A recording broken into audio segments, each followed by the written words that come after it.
Figue restaurant in La Quinta, and Chef François is about to cook up his signature dishes. Let's get started.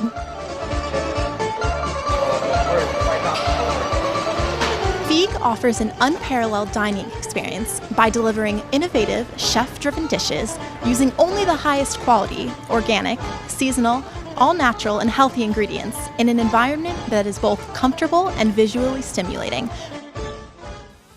So right now I'm going to make a rustic Italian noodle called Figue. It's hand-formed. We take each piece and just roll each one by hand. Served with a lamb sugo. Sugo in Italian means juice, so it's a light brothy sauce. So first we'll be sauteing in olive oil, a little bit of red pepper flakes, and chopped garlic. When you start smelling the aromas, I'm going to add onion and celery that's diced. And then we'll be adding lamb. We use Elysian Fields lamb, which is raised by Thomas Keller. And then I finish it with a little bit of white wine and tomato sauce. I'm gonna start by sauteing red chili flakes and garlic in a little bit of olive oil. When you can start smelling the aromas, I'm gonna add julienned onions and diced celery. We're gonna saute that for a minute. Then I'm going to add some lamb breasts, which we get from Elysian Fields Farm, which is Thomas Keller's partnership in Pennsylvania.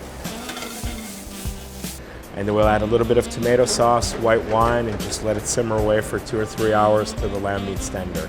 When the sauce is finished, I'll toss it with the hand-formed Figue noodles, a little bit of olive oil, a little bit of Reggiano Parmesan, and voila, there you go. Chef, that was phenomenal. Can you tell me some of the secret ingredients for that? Yeah, it's just a really super simple dish. There's just red pepper in the sauce. There's red pepper flakes, garlic, olive oil, onions, and celery, and then diced lamb breasts and white wine. And then obviously the noodles. Yeah, and I hear you actually make your own noodles. Can you tell me a little bit about that process? Yeah, well, and the Figue noodles, they're just hand-formed. So we take little clumps of dough that we make in-house and just roll it each noodle by hand. So And they're kind of like an irregular shaped spaghetti almost. does that take a long time, or?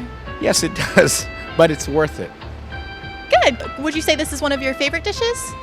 Yeah, we just started doing it and it's become very popular. I'm a pasta-holic, so. As am I. Yeah. Gotta love pasta. Yeah, it's hard to go wrong with it. So I hear that you have over 2,000 cookbooks. Can you tell me, a little bit? Some people do crack and I do cookbooks.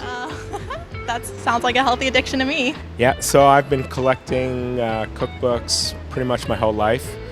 I get them all over. For a long time I collected the period from 1850 to the 1930s, kind of after the French Revolution when restaurants were born. And I found it kind of interesting because modern food was the way of serving food in a restaurant. The modern way was kind of formulated in that time period, so it always interested me. But I have cookbooks going back to 1600, and as far as cookbooks that just came out last week, so across the board. Wow. So the more recent ones, do you have any that are actually signed, like original edition, signed by the chefs themselves? Yeah, I embarrass myself quite often, make chefs sign them. I try not to come off like a chef groupie. A chef groupie, I've never heard that. That's great. Thank you so much, Chef. I can't wait to tell all my friends about this restaurant. Well, good. Well, thank you so much. It was wonderful having you here today. That's it from Figue.